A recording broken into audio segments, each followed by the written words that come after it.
Terus kemudian nanti akan kita lanjut bicara tentang fungsi pendidikan, dan juga akan kita lanjut nanti hakikat manusia.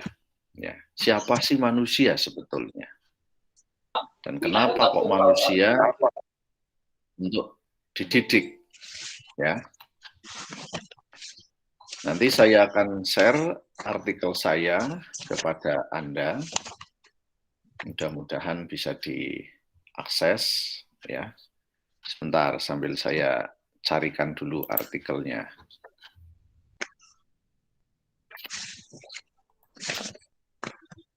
Sebetulnya artikel ini sudah saya share ya di Google Scholar saya yang saya kirim ke Anda, tapi kayaknya belum dibuka oleh Anda ya. Nanti Anda bisa buka ini nih. Ini artikel ini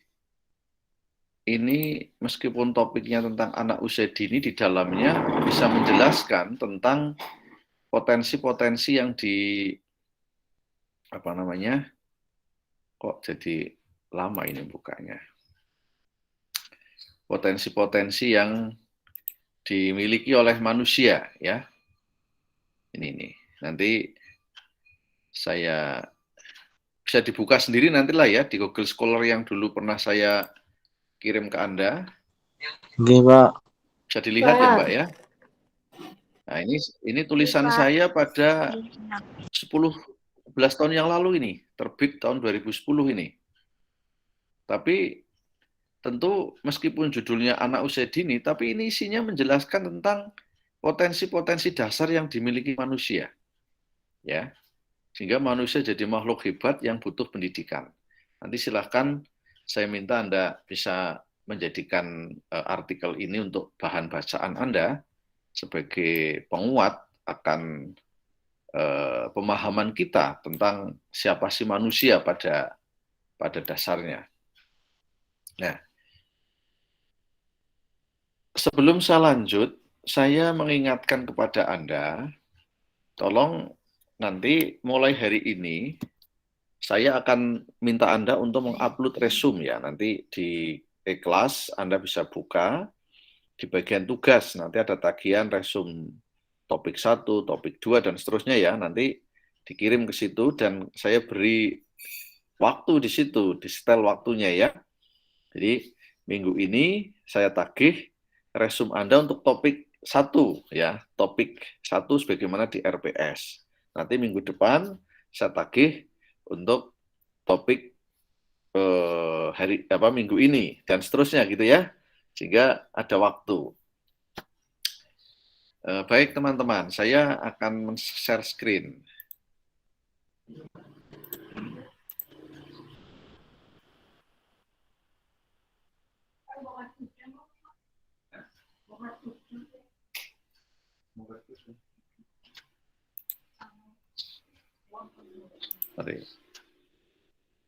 Nah ini, saya akan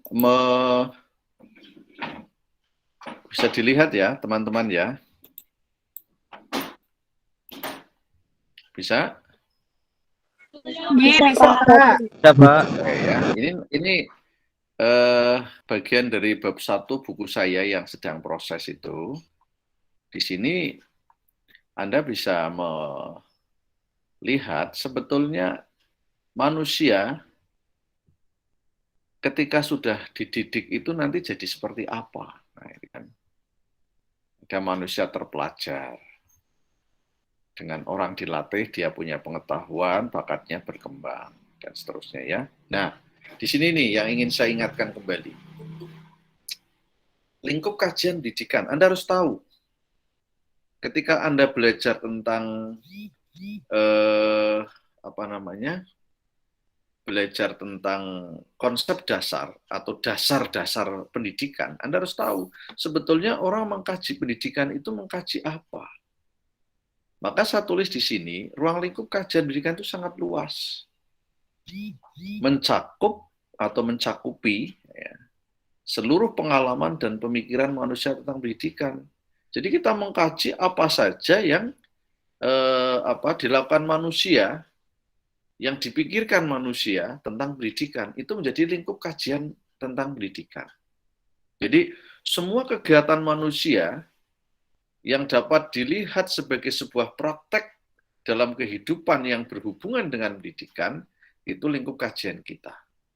Oleh karena itu, pendidikan bisa dikaji secara mendalam sebagai sebuah bentuk keilmuan dengan pendekatan yang akademis. Kenapa disebut akademis? Karena ada objeknya, ada teorinya, ya, ada prakteknya.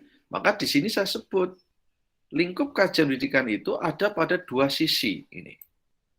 Sisi teoritis dan sisi praktis yang saling berkorelasi. Jadi kalau Anda mengkaji pendidikan dari buku-buku, dari pandangan-pandangan para ahli, ya, dari teori-teori, itu Anda mengkaji bidang kajian teori atau teoritis.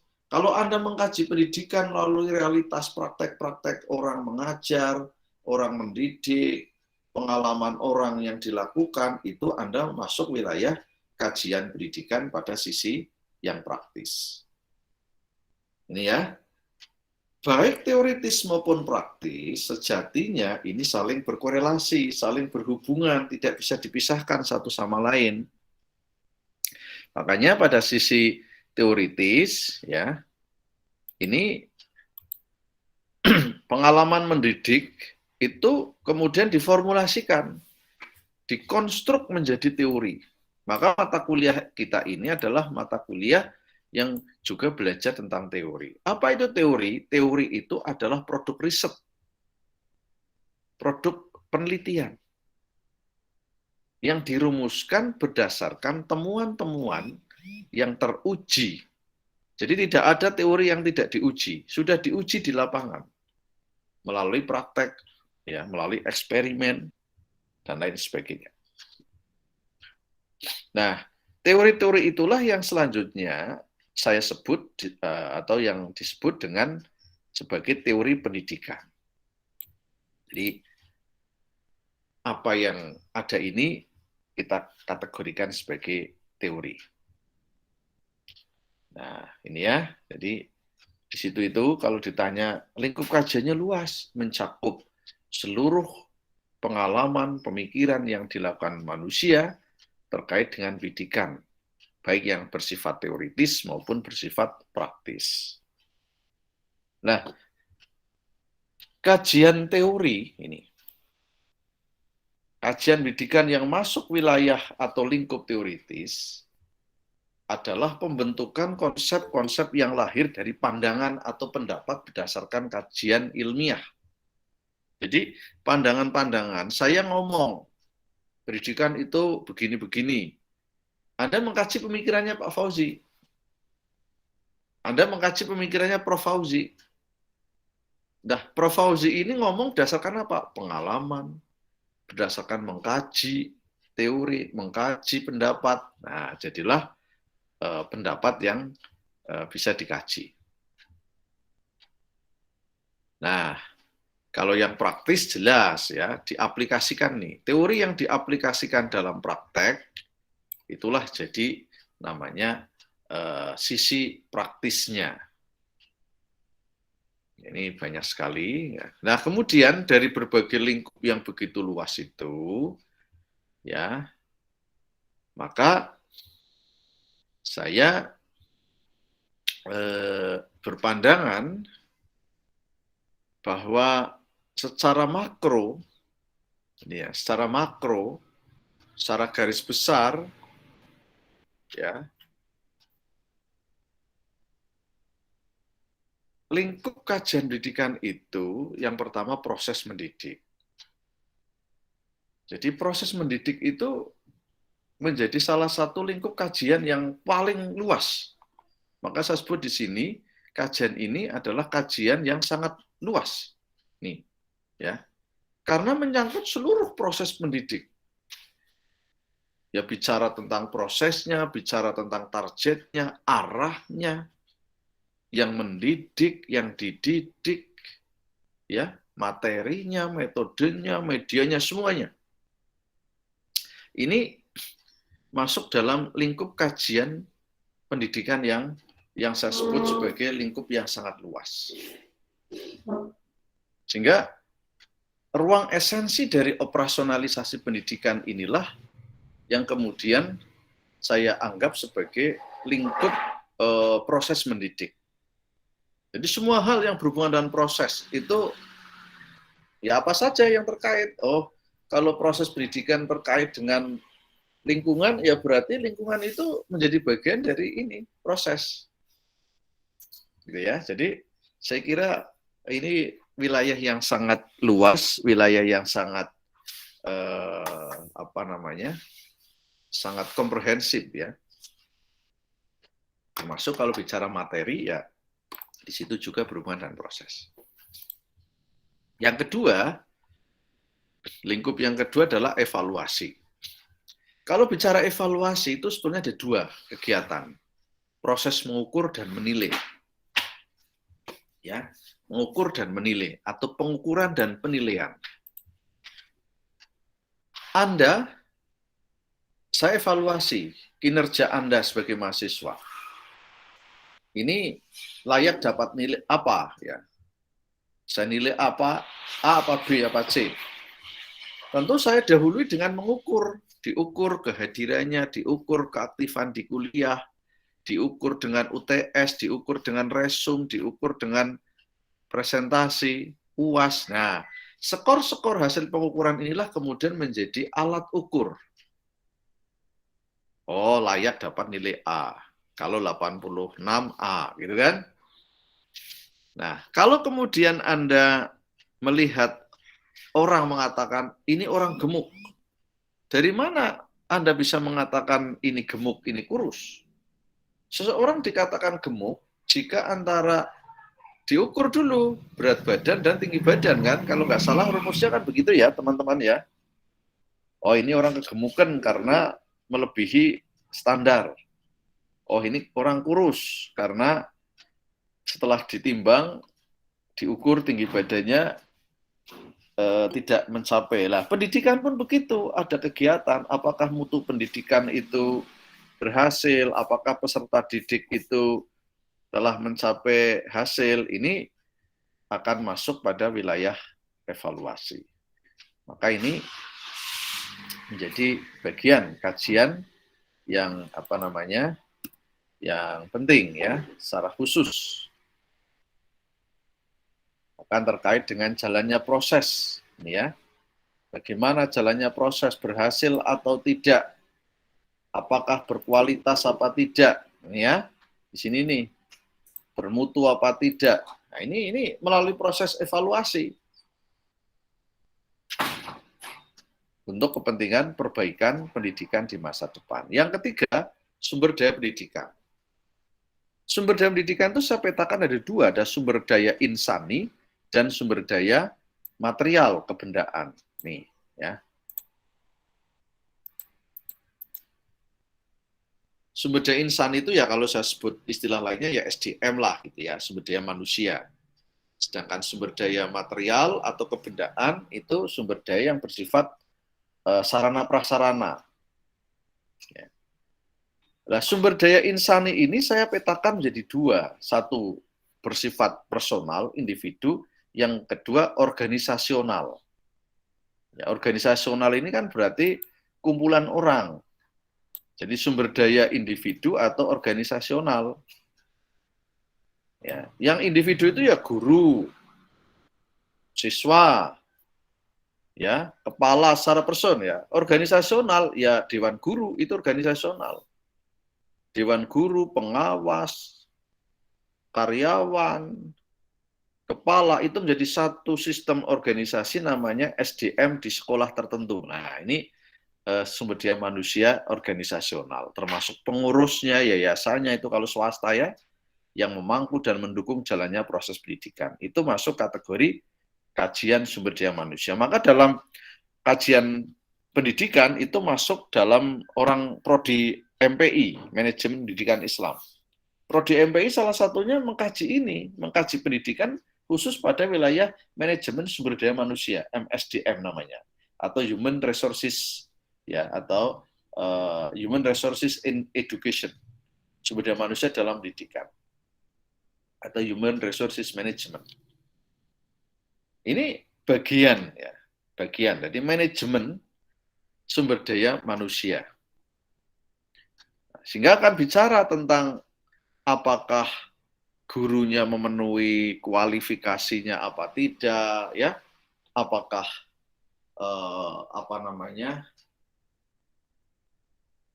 tata kelola SDM-nya berjalan baik apa tidak, nanti kelihatan di situ, Mbak, Mas, ya.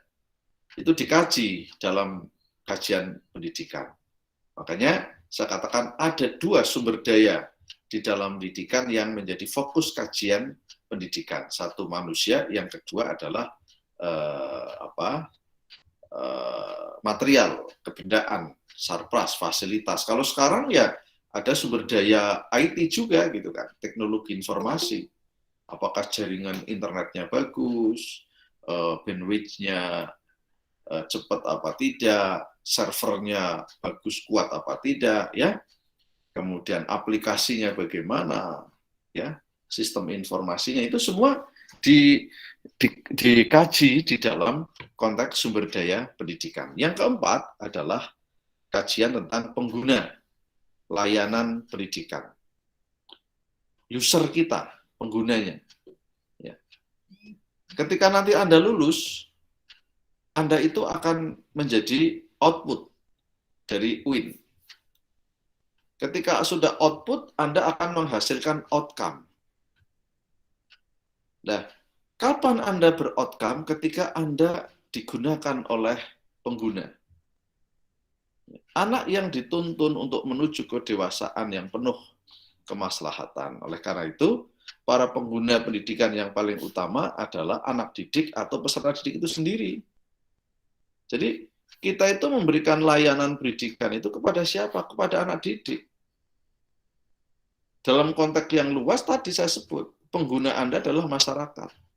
Tapi pengguna layanan pendidikan, kalau saya di kampus ya, UIN ini penggunanya siapa? Ya kamu. Tapi kalau kamu nanti lulus, yang menggunakan siapa? Ya SMA, SMK, SMP, madrasah, kan gitu. Atau masyarakat umum. Nah, kemudian yang kelima, lingkungan pendidikan. Tentu lingkungan ini artinya luas. Ya, kalau bicara teori, definisi tentang lingkungan ya ada iklim, geografis, tempat tinggal, kebudayaan. Sehingga lingkungan itu hakikatnya segala sesuatu yang ada di sekeliling manusia. Baik alamiah maupun produk yang direkayasa oleh manusia. Sehingga kalau bicara lingkungan, ya itu luas banget. Ya, tidak hanya bicara lingkungan kebendaan atau lingkungan fisik, tapi juga ada lingkungan sosial, termasuk fenomena-fenomena sosial yang mengitari. Nah, dalam konteks pendidikan, lingkungan atau milieu berarti segala tempat dengan seperangkat konteks sosial yang memungkinkan terjadinya proses pendidikan. Ya, kalau demikian kan jelas. Maka lingkungan pendidikan kemudian dalam kajian ilmu pendidikan sebagai lokusnya. Lokus itu kan lokasi ya. Ada lokus, ada fokus. Ya, fokus itu berarti objeknya yang dikaji, lokus adalah di mana proses itu berjalan. Ya, ada 3 lingkungan pendidikan yang selalu berkaitan untuk proses mendidik. 1, lingkungan keluarga. Kedua, lingkungan persekolahan atau sekolah, madrasah. 3, lingkungan masyarakat. Yang oleh Ki Hajar disebut dengan tripusat pendidikan. Ya, jadi ini ya ketiga ya apa ini ketiga lingkungan tersebut menjadi basis atau pusat kegiatan pendidikan ya, atau yang disebut dengan tripusat. Nah, ini ya. 3 lingkungan tersebut menjadi basis atau pusat ya, basis, center, ya, center atau pusat kegiatan pendidikan. Ini penting untuk dipahami oleh kita. Nah, ya, oke, ini Anda sudah paham. Saya kira peta kajian pendidikan itu luas sekali, mulai dari prosesnya, mulai dari bagaimana menentukan mutu pendidikan, bagaimana SDM-nya atau sumber dayanya, ya, sumber daya manusia dan non manusia, kemudian sampai kepada apa namanya, ini lingkungan, ya, saya kira menjadi objek kajian kita. Kemudian kita masuk ke hakikat kemanusiaan manusia. Ya, hakikat kemanusiaan manusia. Ini tadi masih ada yang apa ini? Yang tung-tung gitu, ya. Ini masih ada yang baru masuk ini, baru join. Ada pertanyaan ini, ya, ada pertanyaan yang coba bisa dijawab oleh Anda. Ya, ada 4 pertanyaan. Siapakah manusia? Siapakah manusia? Apa sih persamaan dan perbedaan manusia dengan makhluk lain? Yang keempat, keunggulan-keunggulan apa yang dimiliki oleh manusia? Yang keempat, dimensi atau aspek kemanusiaan manusia itu apa saja? Yang melekat pada manusia itu apa saja? Oke, saya kasih waktu untuk berpikir, untuk merenungkan 4 pertanyaan ini. Nanti saya minta untuk saling memberikan input masukan, ya. Oke, silahkan Anda merenung dulu, ya, merenung dulu. Siapakah manusia? Dalam perspektif Anda, manusia itu siapa sebetulnya? Kita kan manusia, jangan-jangan nggak mengenal diri kita sendiri. Yang kedua, beda dan samanya dengan makhluk lain. Ketiga, keunggulannya. Yang keempat, dimensi atau aspek kemanusiaan manusia. Silahkan, saya kasih waktu 5 menit, ya.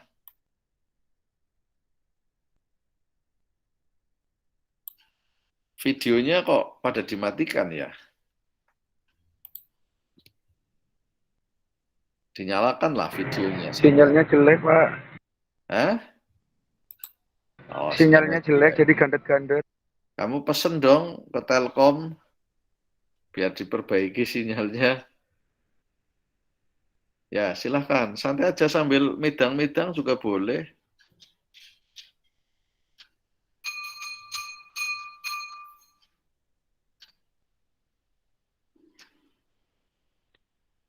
Maaf, Pak. Soalnya bisa diulangi lagi, Pak. Oke, bentar ya. 1, siapakah manusia? 2, ya tentu perspektif Anda, ya. Kamu kan manusia, kamu melihat manusia itu siapa? Yang ketiga, perbedaan dan persamaan dengan makhluk lain. Kan manusia bukan satu-satunya makhluk hidup di dunia ini. Yang ketiga, keunggulannya. Yang keempat, dimensi atau aspek kemanusiaan manusia. Ada aspek apa saja sih yang melekat pada diri manusia? Oke.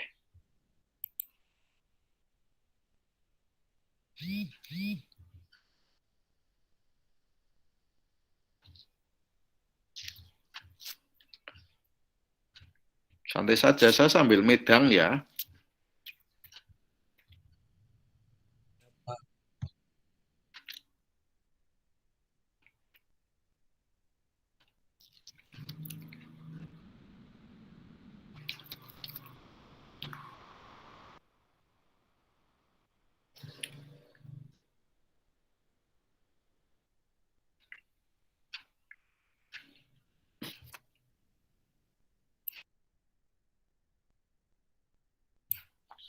Coba Anda nggak usah buka-buka buku atau apa, Anda tulis saja berdasarkan persepsi kamu.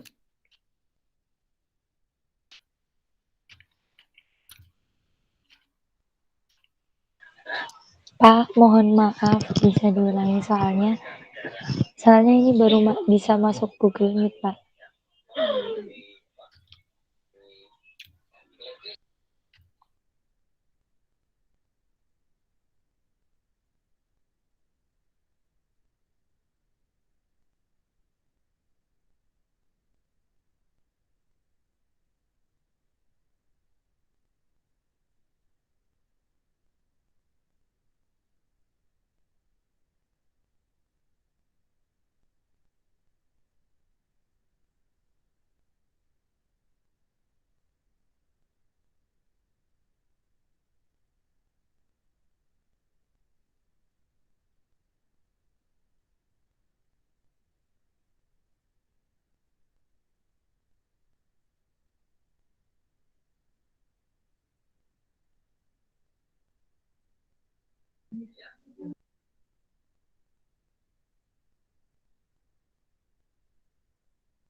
Sudah belum?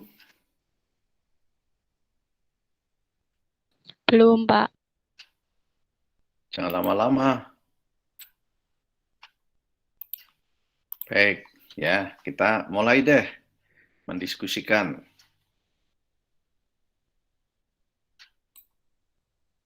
Siapa yang ingin komen? Tak tulis, silahkan. Saya, Pak. Saya, Pak. Siapa? Saya, Pak. Sebut nama. Wilu, Aisyah, Pak. Fahmi Nur Bisa, Pak. Hidayat. Muhammad Subhan. Saya, Pak. Aisyah siapa tadi? Saya, Pak. Bisa, Pak. Aisyah Muhammad Puan Subhan. Maharani, Pak. Fahmi Isma. Nur Hidayat, Nanti Pak. semuanya kebagian. Satu. Bisa, Pak. Bisa. Fahmi Nur Hidayat. Aisyah dulu. Fahmi. Siapa Aisyah? Silakan. Assalamualaikum warahmatullahi wabarakatuh. Salam. Terkait manusia, yaitu makhluk hidup ciptaan Tuhan makhluk hidup ciptaan Tuhan dengan segala fungsi dan potensinya yang mengalami kelahiran, pertumbuhan, perkembangan, dan di mana manusia itu tidak bisa hidup sendiri karena harus membutuhkan bantuan orang lain. Seperti itu, Pak. Oke, kita kata kuncinya. Terus, cukup itu? Cukup. Baik. Siapa lagi tadi? Saya, Pak. Rido. Saya, Pak. Ridho. Hawa. Ya, Pak. Saya, Pak. Apa Ridho tadi? Saya, Pak. Saya, Pak. Maaf, Pak Fauzi, itu kurang ya namanya, Pak.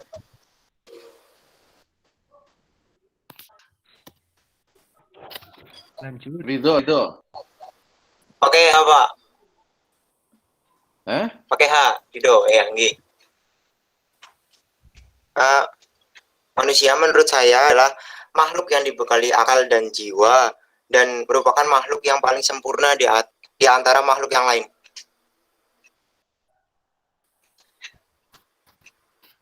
Oke. Siapa lagi? Fahmi. Saya, Pak. Saya, Pak. Subhan. Saya, Pak. Lydia, Pak. Lydia, Pak. Fahmi. Lydia, Pak. Wisnu, Pak. Saya. Ya, nah setelah Fahmi ada Lydia. Ini, Pak. Nisa, Pak. Siapa lagi? Nisa. Saya, Pak. Saya, Pak. Wisnu, Pak. Subhan. Terus siapa? Fikri. Fikri. Wisnu, Pak. Saya, Pak. Subhan, Pak. Subhan. Manda. Nama. Karena samarannya siapa? Salma, Pak. Salma. Oke. Wisnu, Pak. Tolong Oh, Subhan, Pak. kalau sudah disebut teman jangan disebut lagi ya. Kan masih ada siapa manusia. Beda samanya, unggulannya dan afeknya ya, macam-macam. Kalau yang sudah Oke, Pak. disebut teman nggak usah. Silakan Fahmi. Gimana, Pak? Ayo kamu. Tadi, oke. Berarti yang makhluk hidup yang mempunyai akal dan mempunyai tanggung jawab atas kelangsungan hidupnya, Pak. Ya.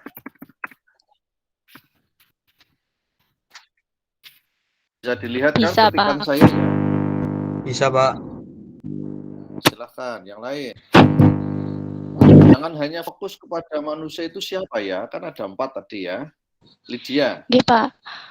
Siapakah manusia? Manusia merupakan makhluk sosial yang tidak dapat hidup tanpa adanya keterkaitan dengan orang lain. Oke.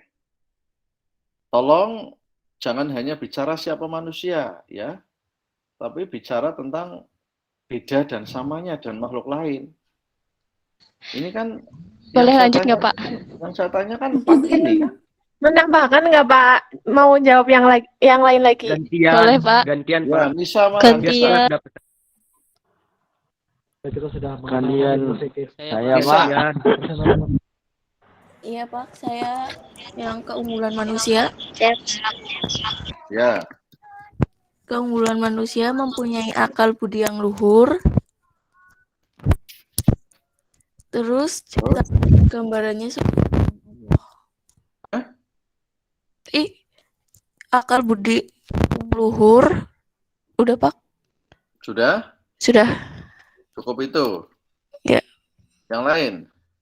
Fikri. Saya, Pak. Silahkan. Fikri. Ya, siapakah manusia? Makhluk yang bisa berbicara dan bahwa semua makhluk hidup dapat berbicara dengan bahasa masing-masing. Yang paling sempurna adalah manusia yang mempunyai akal dan dianugerahi oleh Allah. Dan keunggulannya manusia adalah mempunyai akal budi yang luhur. Derajatnya lebih atau lebih besar dibandingkan makhluk ciptaan Allah yang lain. Dari sisi makhluk ada 4. Dimensi manusia ada 4, yaitu dimensi keindividuan dan dimensi kesosialan. Yang ketiga, dimensi kesesuaian. Yang keempat, dimensi keberagamaan. Oke, ya. Terus, Salma. Siapakah manusia? Manusia merupakan salah satu makhluk hidup ciptaan Tuhan yang memiliki keistimewaan dan mempunyai kewajiban untuk menaati Tuhan yang menciptakannya. Memiliki kemampuan berpikir dan bahkan keunggulan dibandingkan makhluk lain. Setelah itu, keunggulan manusia. Potensi manusia lebih dari makhluk lain, memiliki akhlak dan akal untuk hidup dan berkembang. Dan derajat manusia paling tinggi di antara makhluk lain yang mengharuskannya untuk hidup lagi. Oke, udah intinya itu. Baik, kita sudah ada 1, 2, 3, 4, 5, 6, 7 ya. 7 orang sudah bisa mewakili. Kalau saya coba petakan pendapat dari 7 orang ini, hampir semuanya melihat manusia itu makhluk yang sempurna, ya, makhluk yang punya keistimewaan. Manusia makhluk yang punya keunggulan karena punya akal. Ya, pertanyaannya kan kemudian ketika akal itu punya tapi tidak dikembangkan, bagaimana? Kan gitu kan? Ada istilah pendidikan harus hadir. Harus hadir memastikan untuk memberikan layanan bahwa potensi-potensi hebat tadi bisa berkembang. Karena ketika manusia tidak dididik, makanya ada istilah manusia adalah homo educandum. Ya, ini nanti akan kita bahas lebih jauh. Manusia itu adalah ini, homo educandum, ya, tepat dididik dan mendidik. Sehingga bisa dididik, bukan sekedar dilatih. Anak manusia punya potensi akal budi yang mengarahkan kepada kebaikan. Tapi kalau nggak dididik, maka akal budi itu nggak akan berkembang. Manusia punya potensi bicara, tetapi berbicaranya tentu butuh dibiasakan, butuh dilatih, butuh dididik agar bisa berbicara dengan bahasa manusia. Bahasa manusia adalah produk kebudayaan. Maka tadi ketika saya sampaikan ada lingkungan kebudayaan. Bahasa itu diciptakan oleh manusia sebagai alat komunikasi. Karena itu diciptakan, maka kalau menggunakan teori belajar kognitif, kesosialan, kemampuan bahasa 4 keberagaman. Tolong nggak usah ikut ngomong dulu Anda. Halo? Maaf Pak, tadi baca sendiri. Iya, jangan ikut ngomong dulu, jadi kasihan teman-temannya terganggu, lagi dengerin saya. Jadi, kemampuan berbicara sudah dimiliki oleh setiap manusia. Kalau Anda baca teori-teori tentang pemerolehan bahasa ya, sudah punya. Di sini di akalnya itu ada, atau di otaknya itu ada bagian otak yang memang otak berbahasa. Tetapi kenapa kemudian ada bahasa Inggris, ada bahasa Jerman, bahasa Mandarin, bahasa Jepang, bahasa Indonesia. Indonesia aja ada ratusan bahasa ya, daerah. Bahasa Jawa saja macam-macam dialeknya, logatnya. Ada bahasa Jawa Banyumasan, Tegalan, Jogja, bahasa Semarangan, macam-macam. Di Banyumas, sega. Di Solo, sego. Ya kan? Di sini inyong, ya makanya kita pinginyongan. Di sana, saya, aku, kulo. Nah, gitu. Jadi, ini produk budaya, hasil cipta karsa manusia. Sehingga sebetulnya bahasa itu nggak ada bahasa universal. Ya, kecuali bahasa bayi. Bahasa bayi itu universal. Bayi Inggris lahir ya oek oek oek. Ya kan? Orang Arab bayi lahir ya tidak kemudian ngomong pakai bahasa Arab, tidak, sama. Bahasanya universal. Bahasa universal itulah bahasa yang memang dibawa oleh manusia ketika lahir. Tapi ketika manusia sudah berinteraksi dengan lingkungannya, maka akan menggunakan bahasa budaya. Kalau Anda lahir di Inggris, sekarang Anda bahasanya bahasa Inggris, Mas. Ya. Karena Anda tinggal di lingkungan kebudayaan Inggris yang berbahasa Inggris. Karena kamu lahir di Banyumas, ya bahasanya bahasa ngapak-ngapak, ya kan? Jadi ini sesuatu yang harus Anda pahami.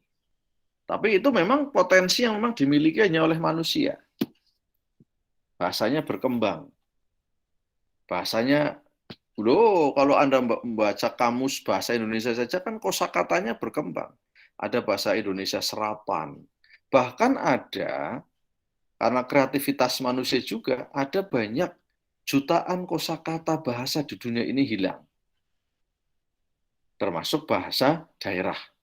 Banyak bahasa daerah yang hilang karena tidak dipakai sebagai bahasa alat komunikasi oleh pemiliknya. Bahasa Jawa ini luar biasa. Saya pergi ke Sulawesi, di sana ketemu orang yang ngomongnya bisa bahasa Jawa. Karena apa? Dia keturunan Jawa. Bahkan kalau Anda pergi ke Suriname, di sana itu bahasanya Jawa. Karena ada sejarah orang-orang Indonesia dulu dibawa oleh penjajah Belanda untuk bekerja di perkebunan di Suriname. Sehingga yang jadi presiden, jadi pejabat di Suriname itu orang-orangnya yang bisa bahasa Jawa karena keturunan migran dari Jawa, dari Jogja, dari mana-mana. Itu. Tapi banyak juga bahasa yang hilang Kenapa? Karena penuturnya sudah nggak menggunakan itu. Nggak ada penuturnya.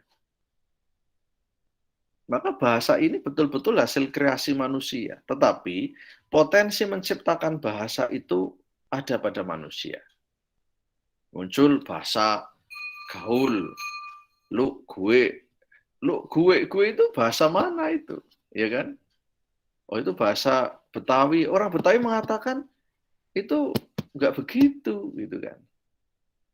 Dan macam-macam. Di Jawa Timur itu ada bahasa, di Banyuwangi itu namanya ada bahasa Osing. Ya, itu. Bahasa Osing yang memang di komunitas tertentu di Banyuwangi. Ya kan? Mereka orang Jawa, tapi ada bahasa khas komunitas Osing. Ya, jadi ini adalah kemampuan potensi yang dimiliki manusia. Makhluk sosial pasti, manusia punya keunggulan tidak dimiliki manusia lain pasti, ya. Karena tadi punya akal, punya kreativitas, punya kemampuan untuk berkembang, ya. Nah, tapi kalau orang bicara tentang derajat, ini ya, derajat. Ini mana lagi tadi? Ini juga ya, ngomongin derajat. Derajat itu apa? Derajat itu kan simbol dari makom, ya, makom yang tinggi. Darajatun, derajat, tingkatan. Jadi manusia itu oleh Anda disebut punya derajat yang istimewa karena punya nilai kemanusiaan. Tapi manusia juga oleh Allah disebutkan, misalnya surat At-Tin, laqad khalaqnal insana fi ahsani taqwim. Sungguh kami telah ciptakan manusia fi ahsani taqwim, dalam bentuk sebaik-baik bentuk. Wujudnya paling bagus, ciptaan paling bagus itu manusia. Itu sudah dideklarasikan oleh Allah. Sudah dideklar, dideklarasikan ya. Mendapat justifikasi teologis Qur'ani dari Allah. Jadi sudah pasti bahwa manusia ini diciptakan Allah ahsani taqwim. Sebagus-bagus. Tapi summa radadnahu asfala safilin. Wah, ini ngeri. Kemudian rodadnya kami kembalikan yang mulia itu menjadi asfala safilin, derajat paling rendah. Jadi you mengatakan manusia derajatnya tinggi karena apa? Karena memang dasarnya Allah memuliakan manusia. Walaqad karramna min bani Adam dan seterusnya, itu kan ada itu di Al-Qur'an ya. Dan kemudian Allah katakan di sini, kemarin sudah saya tulis ini ketika ngajar kelas lain ya. Nah ini surat Al-Isra ayat 70. Ini saya tulis ini kemarin untuk menanggapi kelas sebelah yang namanya Anggi. Ini di dalam Al-Isra ayat 70 ada kata-kata ya tadi yang walaqad karramna, nanti Anda cek ya. Itu ada kata-kata Allah, faddalna ala katsirin mimman khalaqna tafdila. Kami muliakan, kami utamakan, kami istimewakan manusia ala katsirin mimman khalaqna tafdila, atas kebanyakan makhluk yang kami ciptakan dengan keistimewaan yang tafdila dan yang lebih utama. Itu klaim Allah atas kemuliaan manusia. Tetapi ingat, kalau dikaitkan dengan kemuliaan ini, kenapa manusia mulia? Karena manusia, kemudian dalam surat At-Tin, illal ladzina amanu wa amilus solihati, ya kan? Yang tidak akan asfala safilin, yang tetap akan ahsani taqwim, yang akan faddalna ala katsirin mimman khalaqna tafdila, adalah mereka yang menjaga apa? Imannya. Illal ladzina amanu wa amilus solihat.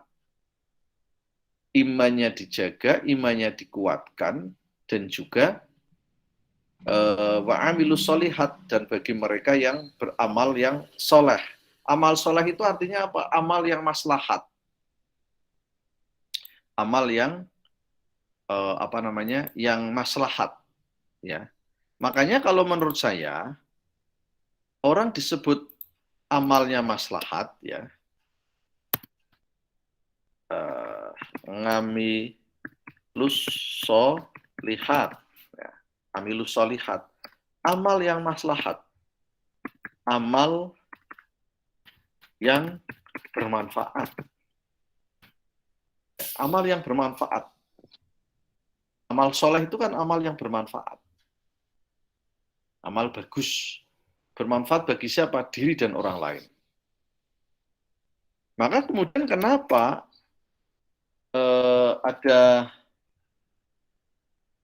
ada hadis ya, hadis Nabi, kalau nggak hadis Nabi ya yang mengatakan ini, khairun nas, baca ini ya, khairun nas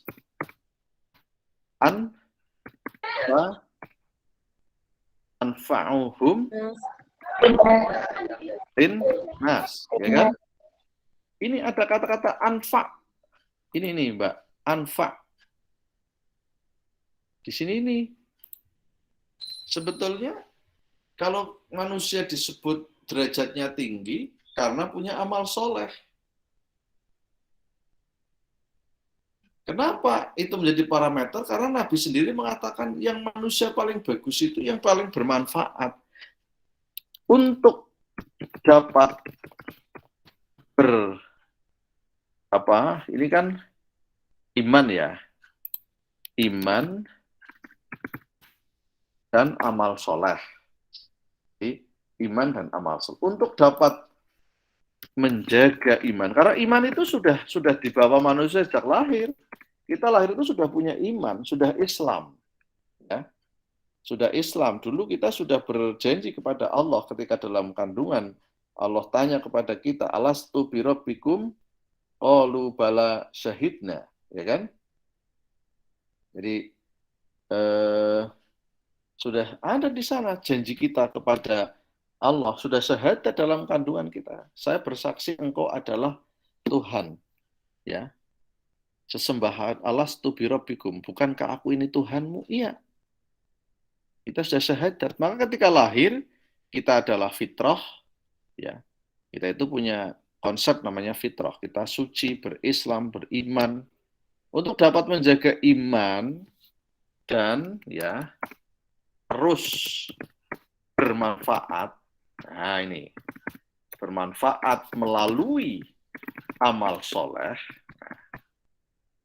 Maka jalannya harus dididik. Nih, jalannya harus dididik. Inilah urgensi pendidikan bagi pengembangan potensi manusia.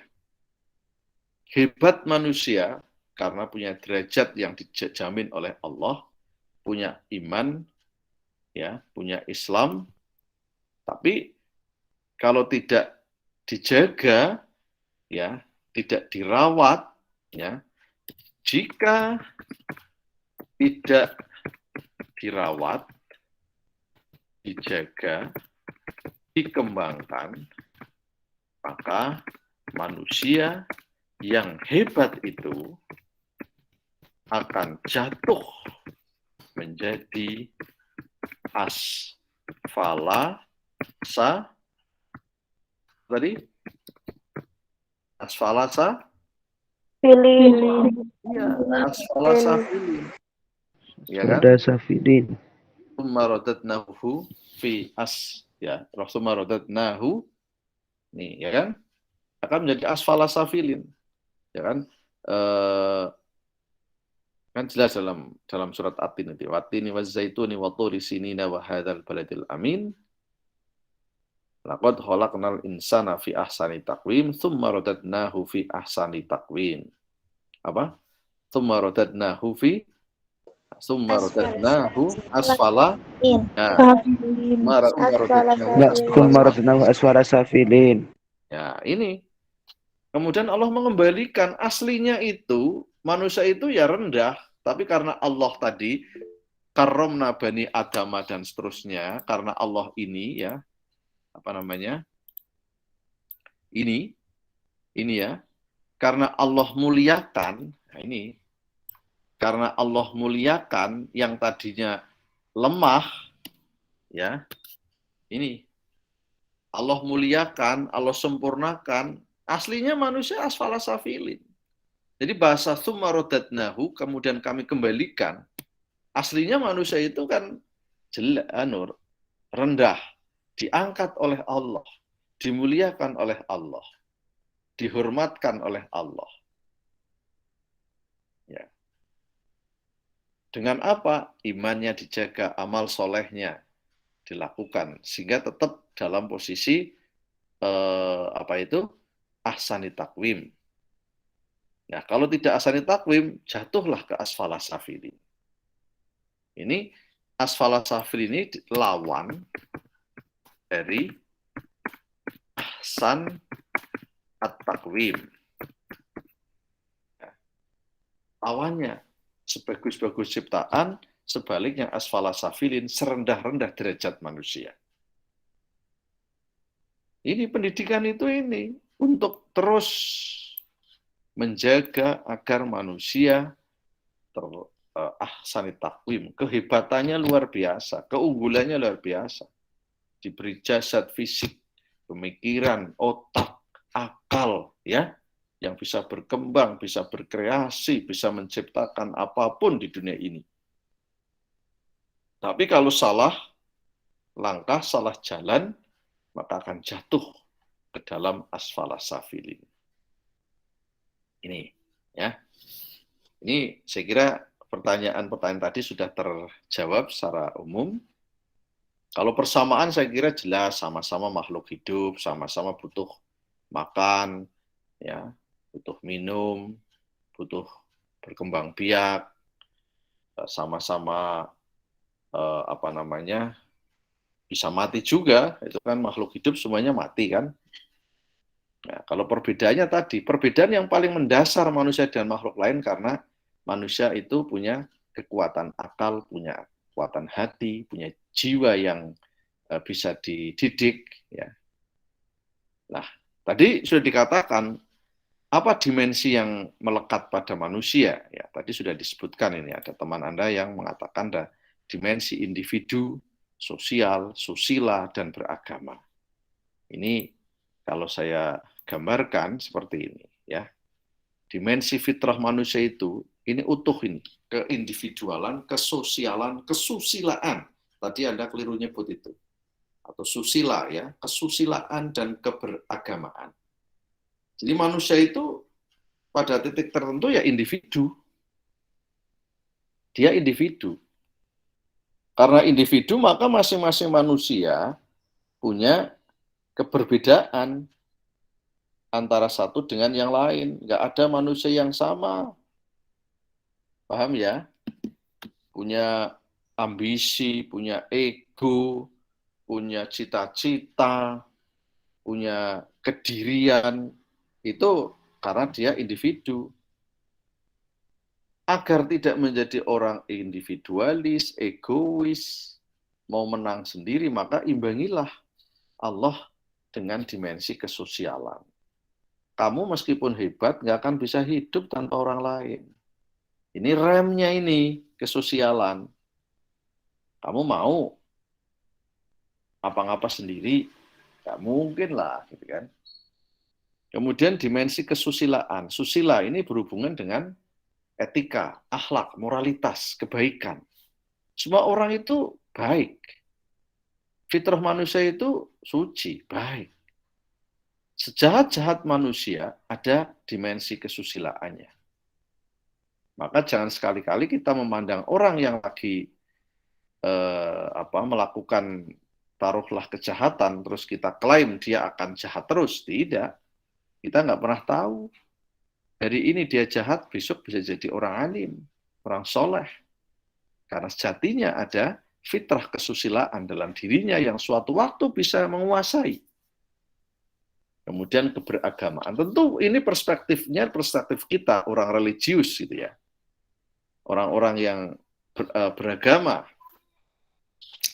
Orang-orang yang meyakini akan agama.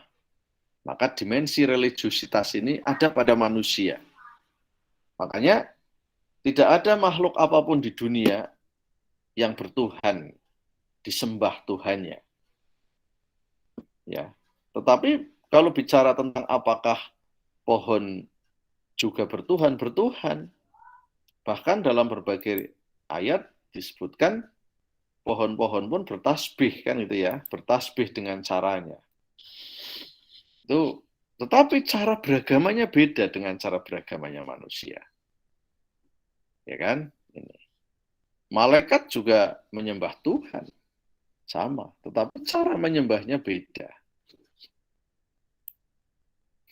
Oke, nah ini beberapa hal yang bisa kita sampaikan. Coba kita lanjut ke sini. Nah ini, ada banyak perspektif yang dikedepankan oleh manusia untuk mendefinisikan atau memahamkan siapa manusia itu. Ada yang berpandangan manusia adalah homo faber, karena memiliki bentuk, ada wujudnya. Manusia juga disebut dengan makhluk homo sapien, karena berpikir. Ya, homo sapien. Jadi disebut homo sapien karena punya pikiran kita. Kemudian ada sebutan lain, misalnya zon politikon, manusia adalah makhluk politik, ada homo educandum, makhluk yang dapat dididik, tadi sudah kita sampaikan ya. Ada homo economicus, karena manusia adalah makhluk yang senang dengan kekayaan, dengan ekonomi.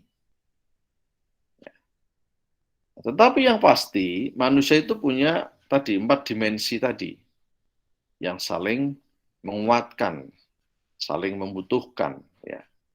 Ya, ada dimensi individualitas, dimensi kesosialan, dimensi moralitas, dimensi religiusitas. Kalau 4 dimensi ini berkembang, maka manusia punya nilai kemanusiaan. Kan banyak manusia yang hanya wujudnya saja, tapi nilai kemanusiaannya nggak ada.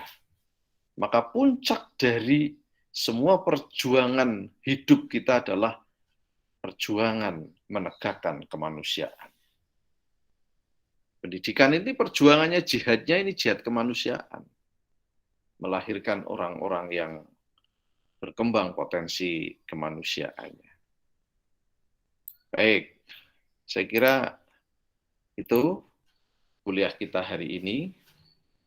Saya kira cukup. Kalau ada yang ingin bertanya, silahkan. Silakan videonya dinyalakan dan saya minta di screenshot ya. Bapak, mohon maaf sebelumnya. Ya.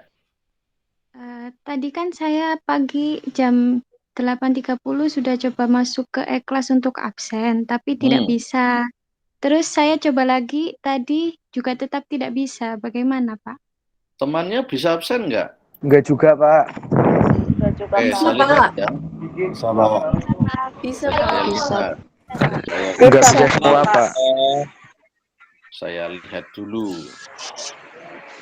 Siapa tahu error ya. Atau saya salah ngeting.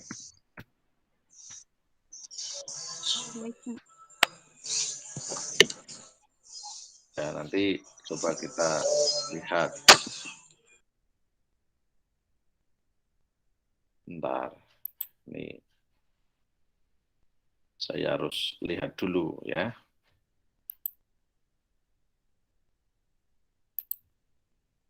Ini kelas F kan ya? Iya, Pak. Iya, Pak. Iya, Pak. Sebetulnya kalau saya lihat di settingannya, bentar. Settingannya nggak ada masalah ini. Ini kan kelas F ya. Sudah nggak ada masalah ini kok. Bisa absen kok. Berarti udah pada masuk ya absennya, Pak? Coba aja dicek. Kan masing-masing bisa ngecek. Udah diklik, Pak. Jam 8.30 sampai 9.30, Pak. Iya, betul.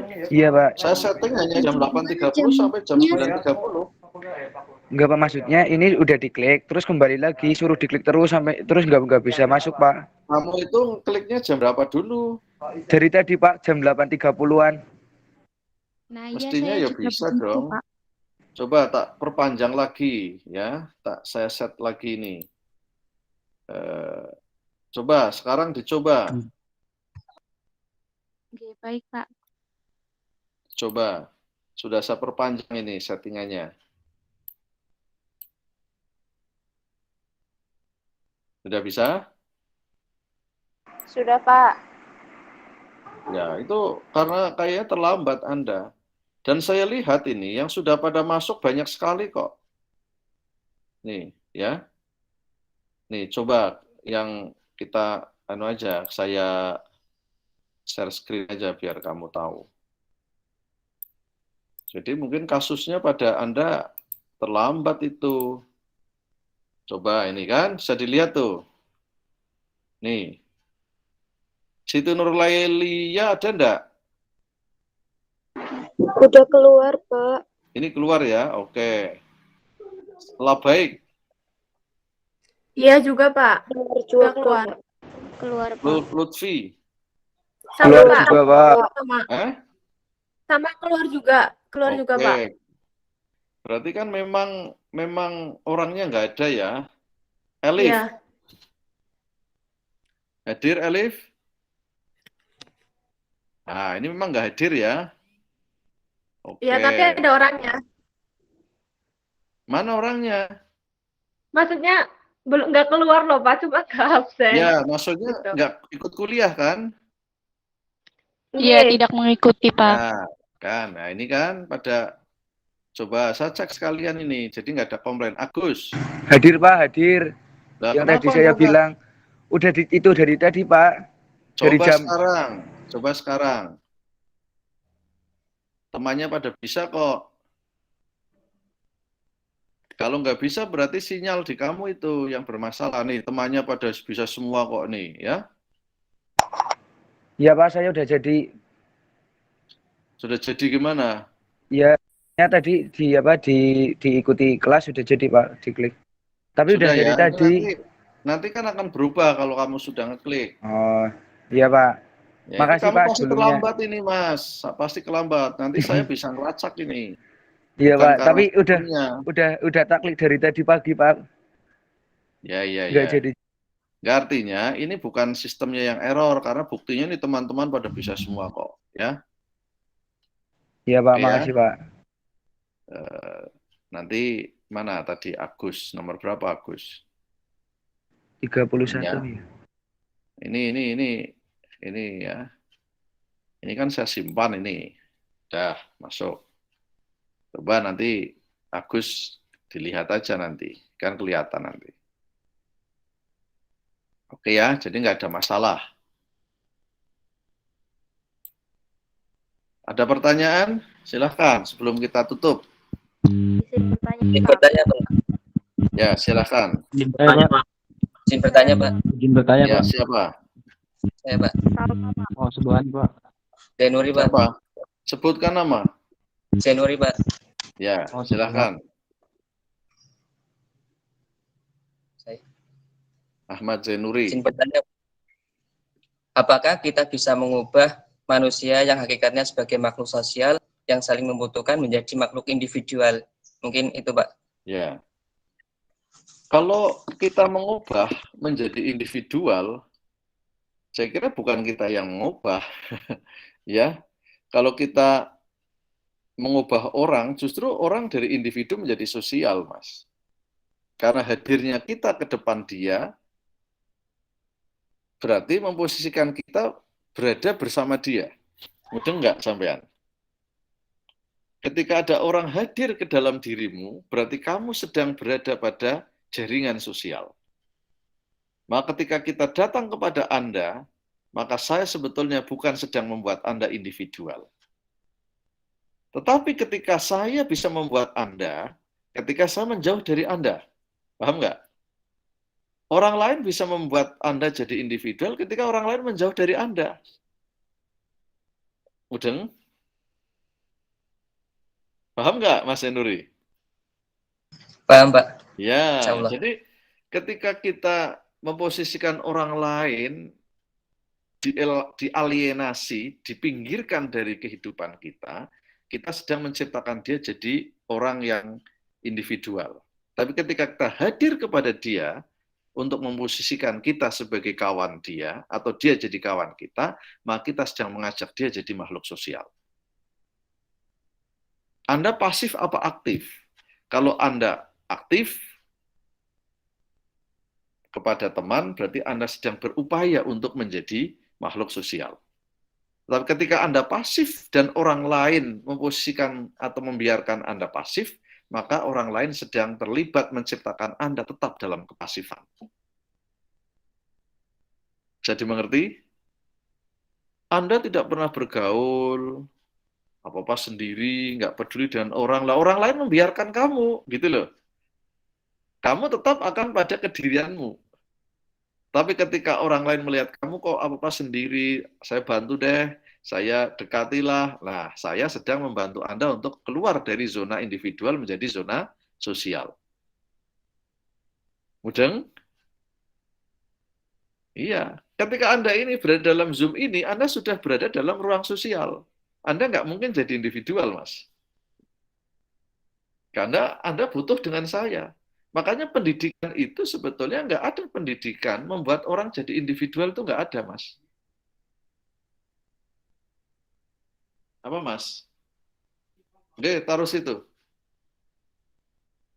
Ya, jadi ketika pendidikan itu terjadi, sebetulnya keterjadian ini karena ada interaksi gitu, Mas Zainuri ya. Ketika ada interaksi sejatinya, Anda sedang dididik untuk menjadi makhluk sosial. Anda kan butuh ilmu dari saya, kan? Iya nggak? Iya, Pak. Nah, ketika Anda butuh dari saya, berarti Anda sedang menjadi makhluk sosial. Gitu loh. Maka proses pendidikan itu nggak akan ada proses pendidikan membuat orang jadi individual. Karena pendidikan hakikatnya adalah interaksi antar orang. Baik interaksi menggunakan media, maupun interaksi langsung. Media itu contoh, kamu belajar ilmu A menggunakan buku atau artikel saya. Anda akan berinteraksi dengan saya. Berarti Anda sedang butuh ilmu saya melalui artikel saya, melalui buku saya. Ya, paham Mas Zainuri? Maka sebetulnya ketika pendidikan ini berjalan, sebetulnya dimensi keindividualan itu juga dipupuk, dimensi sosial juga dipupuk. Contoh dimensi individual dipupuk. Saya minta kamu saling kompetisi deh. Jadi yang terbaik itu kan individu, Mas. Ya, dapat juara, dapat IP terbaik, dapat lulusan terbaik, itu individu. Karena kalau sudah bicara terbaik, tercepat, itu mesti penilaiannya penilaian individu. Tapi untuk Anda mencapai yang terbaik, pastikan bahwa Anda tidak bisa sendiri. Ada tugas kelompok ketika kuliah, kan? Ada ilmu dari dosen, kan? Nah, gitu kan? Oke, bagus, Mas Zainuri. Yang lain? Saya, Pak. Silakan. Saya, Pak. Wilujeng. Nggih. Videomu dihidupkan, Jeng. Iya, Pak, sebentar.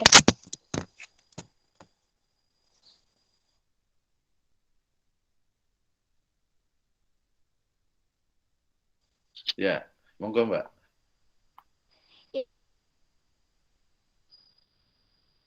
Ya, monggo.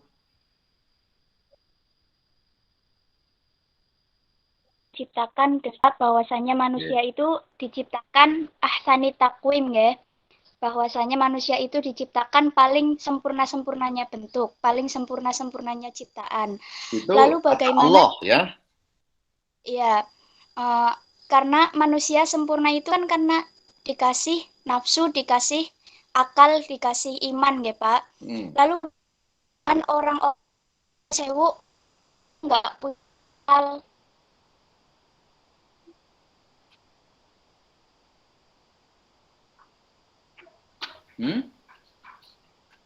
Gimana? Apakah orang yang nggak punya akal dan juga orang yang cacat itu masih bisa disebut dengan ahsani takwim? Oh iya. Ya, hanya itu. Iya. Terima kasih. Ya, orang yang cacat, orang yang... Tolong jangan dimatikan videonya. Nanti setelah tanya pergi kamu. Jangan dimatikan videonya. Iya, Nggih. biar interaksinya jelas. Saya ngomong, kamu ngeliat. Gitu. Nggih, Pak. Jadi begini, ahsani takwim ini jangan hanya dilihat dari sisi utuh tidaknya anggota organ tubuh. Tapi yang kita lihat adalah klaim Tuhan akan kesempurnaan sebagaimana Allah menciptakan itu loh yang sempurna bagimu. Kamu nggak bisa membandingkan gantengnya Pak Fauzi dengan gantengnya siapalah bintang film gitu ya. Bagi Allah, sempurnanya Fauzi ya begini, paham nggak? Oke, Anda ini mahasiswi saya ini ratusan. Saya bisa mengatakan inilah hidungnya mancung, ini lebih cantik daripada ini. Tapi bagi Allah, semuanya sempurna, paham nggak? Jadi anak yang cacat pun itu sempurna. Dalam ukuran itu menurut Allah. Paham? Jadi bukan menurut ukuran manusia. Kalau dia kan cacat, nggak sempurna, kakinya hanya satu. Tapi bagi Allah, orang itu sempurna itu ketika dibuat begitu. Paham nggak? Maka di situ ada sisi pemahaman yang bukan hanya dimensi zahirnya, tapi juga ada dimensi batini, dimensi spiritual untuk melihat makna ahsani takwim. Lalu kalau orang Ya, yang Anda nyuwun sewu nggak punya, lalu kalau orang ya. yang nyuwun sewu nggak punya akal itu gimana, Pak? Tidak ada orang tidak punya akal, Mbak. Ya Ya. orang yang gila kayak gitu, misal, apakah itu masih bisa Oh, disebut dengan ahsani ya, itu takwim? punya akal. Jangan dikira tidak punya akal. Dia punya akal, tetapi sedang sakit. Maka disebut dengan sakit jiwa, Mbak. Paham nggak? Ya, Iya, nggih, Pak. sehingga fungsinya tidak sempurna karena sedang sakit, Mbak. Tapi dia punya akal. Paham ya? Nggih, Itu. Pak. Jadi Insyaallah, Pak. jangan apa sebelum dia gila, dia tidak punya akal. Orang idiot itu punya akal, Mbak. Tapi kapasitas akal dia seperti yang dia miliki. Ya nggak bisa disamakan dengan kapasitas akalnya Prof. Fauzi. Gitu kan? Nggih, Pak. Punya. Orang gila itu punya pikiran. Jangan Cuma dikira tidak sedang punya sakit. pikiran. Karena sakit. Iya, Sama Pak. dengan Anda, kakinya tidak bisa jalan misalnya ya karena lagi kena apa gitu. Apakah kamu anggap kakimu tidak sempurna? Ya, itu kan tidak. Jadi sekali lagi kesempurnaan itu tidak terletak pada cacat apa tidak, tetapi pada fungsi-fungsi yang memang Allah berikan kepada kita. Orang yang tidak punya mata sempurna dalam arti melihat, tapi dia punya potensi melihat. Dengan apa? Melihat dengan mata batinnya. Ya, melihat dengan insting dia. Maka dia tetap bisa ngambil makanan, tidak kesasar, Mbak. Orang-orang buta itu bisa makan. Bahkan banyak orang buta bisa goreng telur, tidak gosong, Mbak. Ya, Nggih. bisa masak, Mbak. Saya punya teman, Mbak. Ya, Nggih. bisa makan ya pakai sendok, tidak kesasar ke sini, Mbak, tapi tetap ke sini, Mbak. Karena Pak, ada otak pikiran yang bisa memandu gerak tangan dia. Apakah dia tidak ahsani takwim? Ahsani takwim juga. Ya, maka kita tidak boleh melihat orang dalam perspektif yang tidak utuh. Kan gitu ya. Makanya Allah kan mengatakan ya kan, apa namanya? Kalau nggak salah yang isinya begini, saya lupa ayatnya. Jadi Allah itu innallaha la yanzuru ila apa ini? Sawarikum. Warikum wa ajsamikum. Ya kan? Nah, itulah saya lupa ayatnya. Anda paham. Jadi Allah itu tidak melihat kepada bentukmu, ya kan? Suaramu. Ya kan gitu kan? Tidak melihat kepada suara itu kan bentuk ya. Bentuk. Nah, Tidak melihat pada bentuk, rupamu, suaramu yang merdu, bukan itu. Itu kan. Ini klaim Allah untuk mengatakan kamu itu nggak ada apa-apanya sebetulnya. Jangan kamu banggakan karena tangan kakimu sempurna. Jangan kau banggakan wajahmu yang katanya cantik, suaramu yang merdu, ya kan? Bagi Allah nggak ada apa-apanya. Kalau itu tidak kemudian mengantarkan kamu untuk amanu wa amilus solihat. Ya kan, Mbak? Kalau tidak mengantarkan kita untuk dekat, kuat iman dan amalnya bermanfaat bagi kehidupan. Itulah yang disebut dengan khairun nas anfa'uhum linnas. Jadi ayat hadis itu saling menguatkan, kelihatannya saling bertentangan, tapi sebetulnya saling menafsirkan, saling menjelaskan, gitu ya. Tinggal bagaimana kita mengkonstruk konsep itu menjadi bagian dari pelajaran yang indah bagi kita. Oke. Terima kasih Pak jawabannya. Ada lagi? Ada Pak, saya Pak. Ya, satu lagi. Silahkan, Subhan. Sebelumnya nama saya Muhammad Subhan, izin bertanya Pak. Saya punya 3 pertanyaan nih Pak. Yang pertama, jangan banyak kenapa? Singkat Pak. Ya. Kenapa manusia diciptakan di dunia ini? Yang kedua, kenapa juga manusia diciptakan dengan cara yang berbeda dari makhluk lainnya? Ya. Yang ketiga, apakah misi dan fungsi manusia diciptakan di dunia ini? Ya. Sekian Pak. Oke. Anda pernah membaca ayat atau ayat yang menceritakan tentang ketika Allah akan menciptakan Adam itu diprotes Mas oleh siapa? Malaikat, ya kan? Iya Pak. Oleh iblis, bahkan iblis akhirnya tetap nggak mau, aba wastakbar, enggan sujud kepada Adam kan? Malaikat protes. Pernah kan Anda baca ayat itu ya? Pernah. Apakah Allah akan menciptakan makhluk yang nanti akan buat kerusakan di muka bumi kan gitu kan? Iya. Mayusidu fil ardi ya wayasfikud dima gitu kan?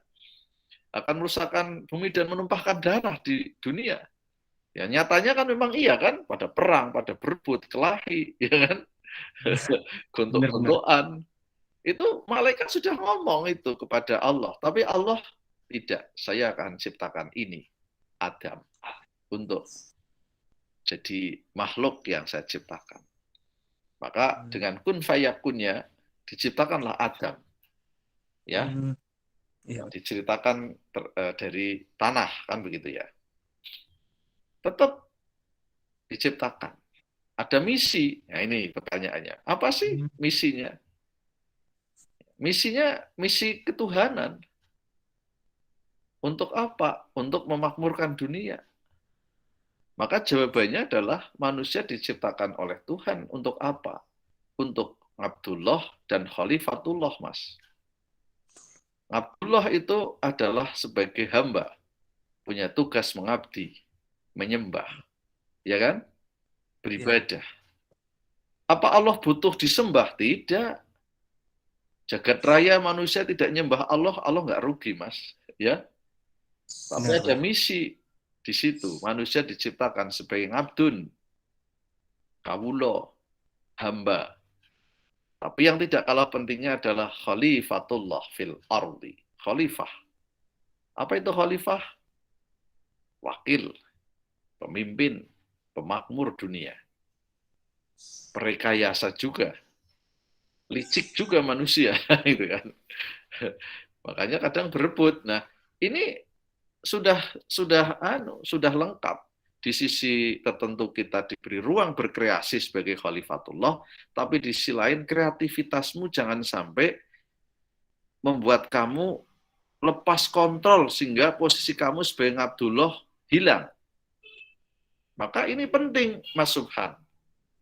Sehebat apapun kita membuat produk kreativitas di muka bumi, rekayasa apapun diberikan kuasa itu pada manusia. Tapi jangan lupa kita juga sebagai Abdullah. Fungsinya di situ. Dua fungsi ini harus jalan. Kalau Abdullah ya Allah ciptakan manusia sebagai, ini jawabannya itu Mas, 3 pertanyaan itu, Abdullah dan Khalifatullah, ya. Selesai. Intinya ya Pak. Fungsi dan tujuannya di situ. Ya. Kita diciptakan untuk jadi Abdullah, maka Allah turunkanlah agama melalui para nabi. Turunkanlah kitab suci untuk jadi rujukan agar kita tahu tentang siapa Tuhannya. Kita tahu bagaimana cara menyembah Tuhannya. Ya kan? Ya. Sadar akan tujuan hidupnya. Tidak ada konsep selebihnya dari itu. Saya nggak akan pernah tahu kalau ada surga neraka, Mas. Kalau nggak ada nabi, Mas. Kalau nggak ada kitab suci, Mas. Wong itu barang gaib kok. Apa benar ada surga dan neraka? Belum pernah ada orang yang membuktikan itu kok.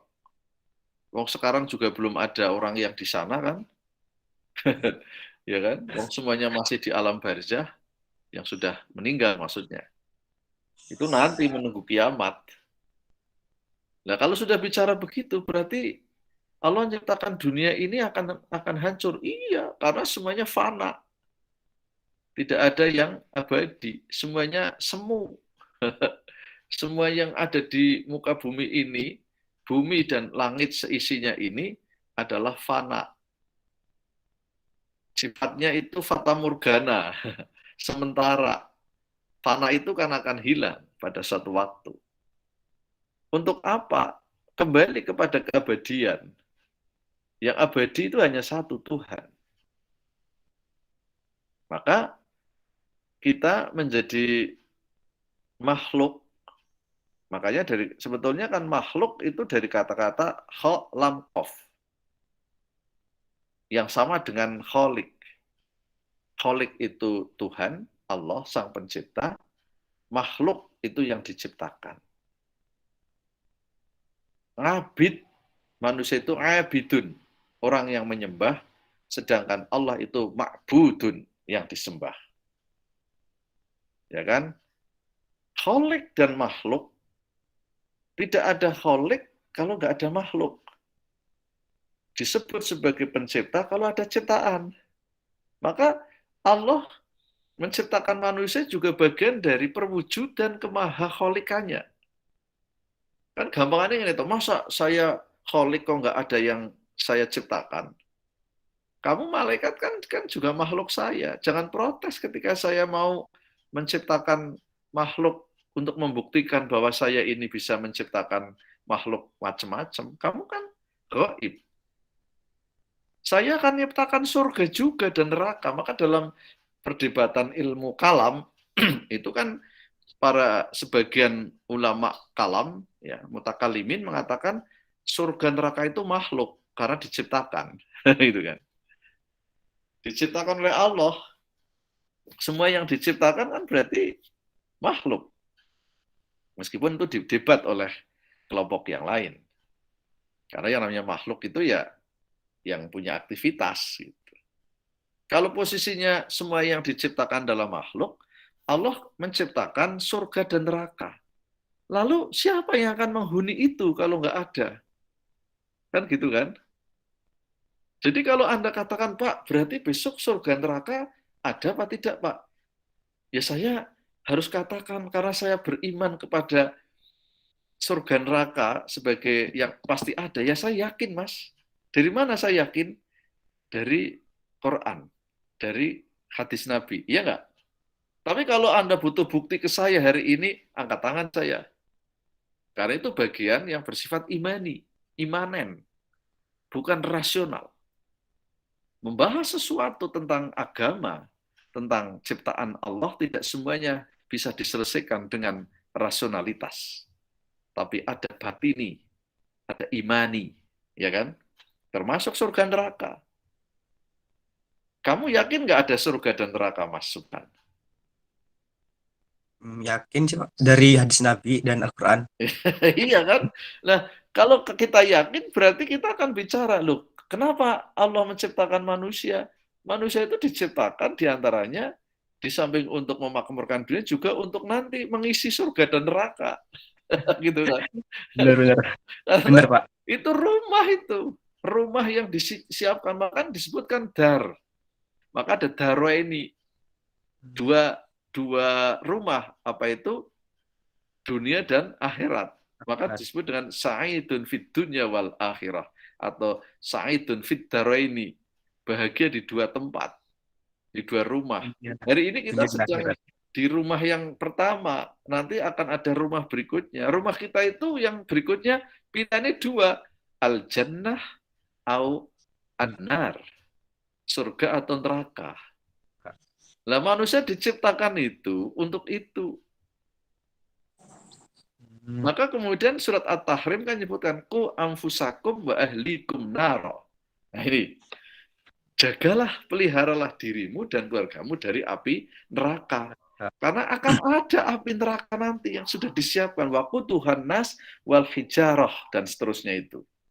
Yang bahan bakarnya adalah macam-macam, ya. Ngeri kan? Jadi kayak pengajian ini, Mas.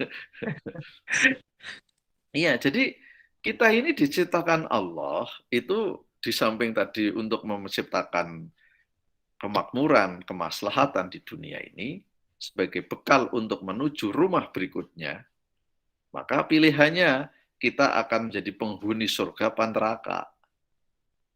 Allah nggak mungkin dong menciptakan surga neraka kalau nggak ada calon penghuninya. Malaikat nggak mungkin masuk neraka. Karena malaikat itu sudah jadi makhluk yang taat tunduk kepada Allah, kan? Nggak ada malaikat itu nentang. Ya kan? Iya, Pak. Iblis sudah jelas neraka. Tapi yang diberi kesempatan untuk memilih dua-duanya nggak ada. Ya kan diciptakanlah manusia. Manusia adalah makhluk yang berposisi beda dengan setan dan dengan malaikat. Malaikat jelas surga, sedangkan setan neraka. Lah yang posisi bisa dua-duanya di mana? Inilah Manusia. insan. Gitu kan. Tapi pasti, Mas. Lah banyak mana nanti? Wallahu a'lam. Kita nggak pernah tahu. Ya.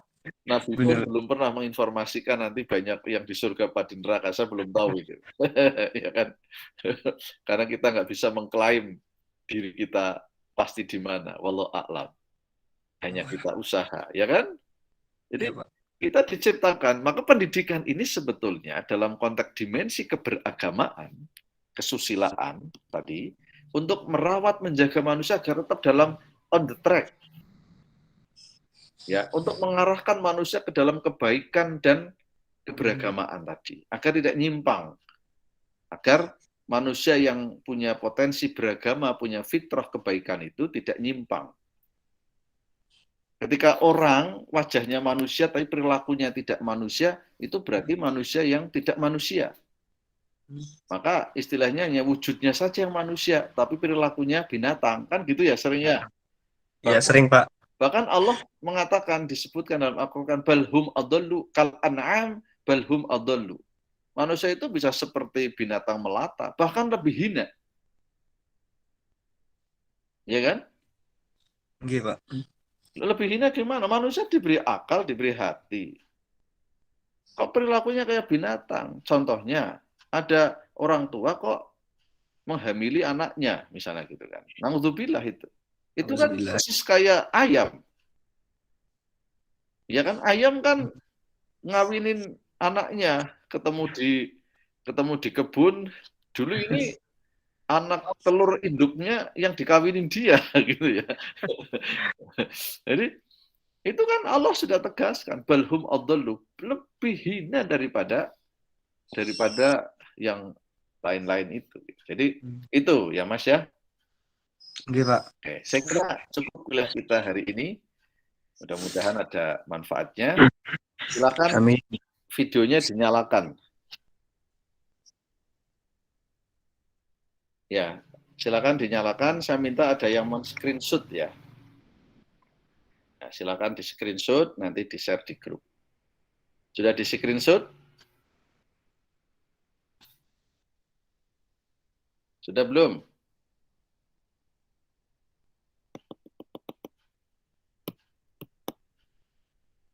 Sudah? Tolong ada yang mau screenshot dari situ. Oke.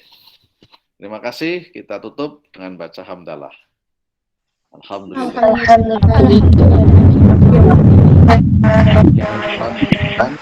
Alhamdulillahirabbil alamin. Assalamualaikum warahmatullahi wabarakatuh. Waalaikumsalam warahmatullahi wabarakatuh. Terima kasih, Pak.